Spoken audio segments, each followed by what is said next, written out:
Hey there! Axiom has killed World Edit.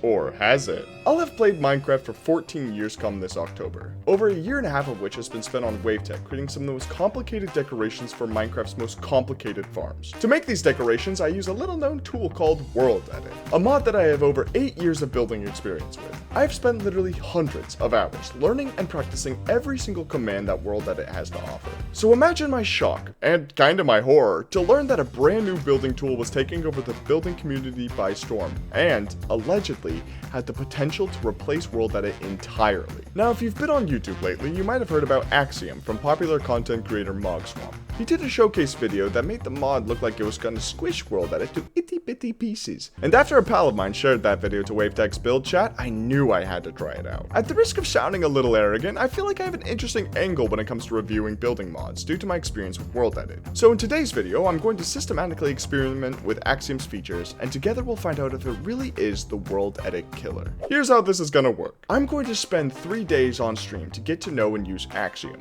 Day 1, we'll have to learn Axiom. No use in reviewing a mod if we don't know how to use it, so step 1 is to discover all the different utilities. Day 2 is the first practical application of using Axiom in a build. On day 2, we'll see how useful Axiom is by itself without any complementing mods, such as World Edit, when we construct a modern cityscape. Day 3 is the final test of Axiom, pairing it with World Edit to see if the build process is sped up or slowed down by its presence. On day 3, we'll pull all the stops and use whatever we've learned in the previous 2 days to play around with macro and micro detailing when making a decoration for one of Wavetech's farms. After each day, I'll tune in with my thoughts on my first, second, and third impression of Axiom, and I will be judging Axiom in the following categories. 1. Are its features useful? 2. How intuitive is it to use said features? 3. Does it speed up building? Now this one is arguably the most important for yours truly, a guy who spends an egregious amount of time designing decorations for Wavetech. And 4. Is it fun to use? Arguably this is the least important factor, but it's one I wrote down prior to starting this review because while seeing the end result of a 100+ hour project is fun, the process in getting there, i.e. typing in all the commands into World Edit, feels more akin to coding than it does to gaming, you know? So now that you know the parameters, let's not waste any more time and cut straight away into how day 1 turned out.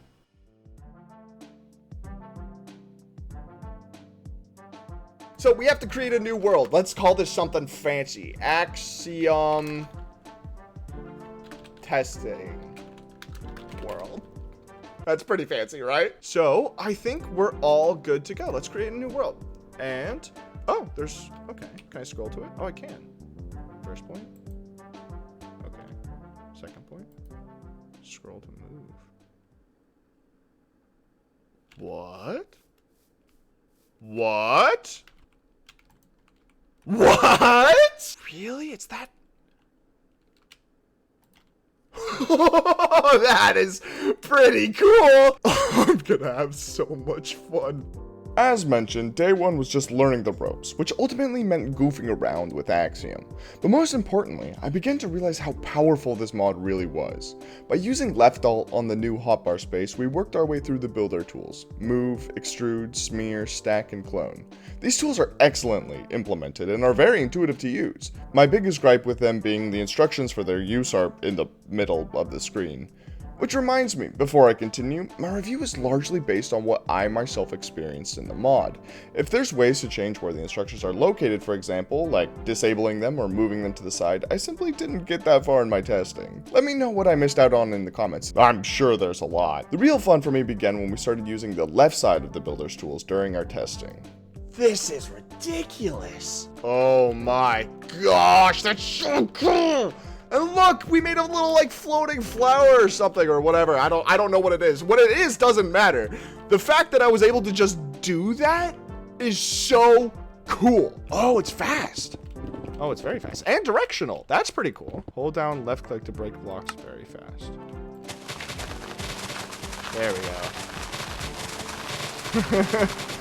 go. Efficiency 4 shovels be like, oh wait, I just had a great idea. So if I place this down here, and then Tinker is turned on. Oh my gosh, that is disgusting. What have I made? Suffice to say, if Wavetech didn't already hate my decos, they were going to now. What followed was an absurd amount of time just spent playing around with the Tinker part of the mod. Ah! I can see the appeal. Wait, if I remove this now. Wait, hold on. No, I turned off block updates. Do scaffolds work differently? No, the forced block updates doesn't work on scaffolding. I'm actually kind of disappointed. That's how you know a mod is good. When you worked with it for such a little period of time, and then as soon as like you run into the first thing that it can't do, you're like, really? It can't do that? Wait. I'm in my office chair! Let's go! Hey, look, and I'm still in my office chair. Wanna see something cool? Drum roll, please! Right shift! What? Now this window is the real meat and potatoes of the mod. This window is almost entirely for terraforming, with tools like Sculpt, Shatter, and more. I really like the Biome Changer feature as well, which is greatly superior to World Edit's Biome Changer, where you have to relog for changes to appear. And not to mention, all of this is so easy to use. However, my most favorite feature so far was a lot more simple than any of these mountain building tools. Take a guess what it is based on this clip. Did you guess Control Z? You probably did, and I'm gonna make a controversial statement. The fact that you can Control Z while building is the single largest improvement any mod has introduced ever. Likely every program you have ever used on your computer has the Control Z function, and the devs' decision to include it in their mod single-handedly made a huge portion of the building process, trial and error, intuitive. Best part is they transcribe your entire command history, allowing you to Control Z all the way back to the beginning of your session. Unlike World Edit, which only allows you to type //undo 15 times. In those hotkeys alone, they not only added an insanely useful tool, but they also made what might be Axiom's greatest tool insanely intuitive to use. There was a couple other notes I had about day one as well. Namely, run away, little grass wall, run away! I'm still just angry at how fluid that is. There is many things wrong with this image. I'm bewildered. Day one ended with nothing but positive notes. Apart from a few odd interactions like saplings trying to grow despite being frozen, scaffolding updating the entire stack, and other small things like that, there wasn't a single thing I could complain about. Like I said earlier, if you're nitpicky on a mod's function after the first impression, it's a good mod, and Axiom is a great mod. I'll save a star rating for the categories I established earlier for the end of the video, but for my first impression, Axiom is incredibly useful, decently intuitive, fairly efficient, and so fun. Day 2 didn't provide much more insight about the mod than we gleaned on day 1, but it did allow us to see if practice would increase my opinion of the mod's efficiency. Modern cityscapes aren't particularly my forte, so while we originally started this project with the intention for Cubic to use it in a project he's working on, it quickly devolved. What is this? What happened? It was okay half a second ago. I turned around, I turned back, and it's bad? However, we had the opportunity to continue trying out Axiom's builder tools. I quickly realized that for my build style, I would be mainly using Axiom for the normal hotbar functions. Provided you don't need anything measured perfectly, the scroll wheel is a fantastic addition for stacking and cloning. Speaking of, that reminds me of something else that is incredibly important to note. This mod is still in beta and is currently being updated. Literally my biggest gripes with the mod have been patched since I recorded the footage you see here. I have written in my notes that the hotbar tools could be greatly improved if you could rotate or flip clone selections, and just a few days before posting this video, that feature has been added to Axiom. It's really incredible what the developers have been able to accomplish, and it's my understanding that they're constantly taking people's suggestions from their Discord to implement into their mod. If what I've shown you so far is enough to convince you to download the mod for yourself, you can find the link in their download channel. Link to their Discord is in the description.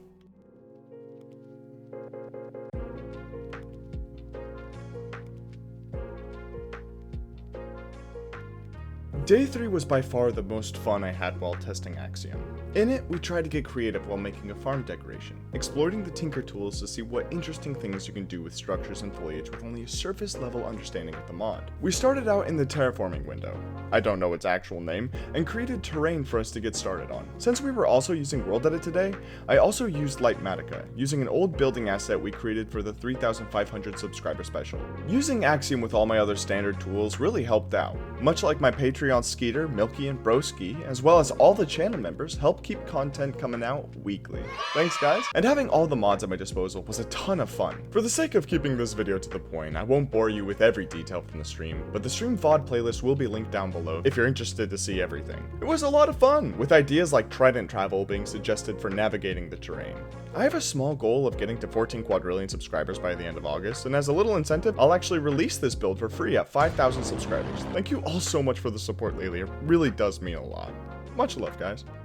Like I mentioned earlier, the mod is constantly being updated, with Axiom getting new features left, right, and center. Utilities such as being able to rotate and flip your clone selection, long distance reach allowing you to destroy blocks or pick blocks or make selections beyond normal creative reach are so incredibly useful. It bewilders me that I haven't tried to cobble mods together with World Edit in the past to allow for a similar effect. Speaking of, that's something else that I truly appreciate about Axiom. I have a decently thick mod folder, because I only use a feature or two from many of them. However, Axiom consolidates the most useful features into one mod. Things like far reach or increased flight speed or freezing block states have been possible in the past, but including them all into one cohesive mod is a brilliant decision. I will be including Axiom in my mod folder from now on. It's unfortunate that it's not compatible with Sodium and, by extension, it's not compatible with Iris, the mod which I use for my shaders, but I'll find a way around the issue simply because of how powerful this mod is. So, what do I rate Axiom?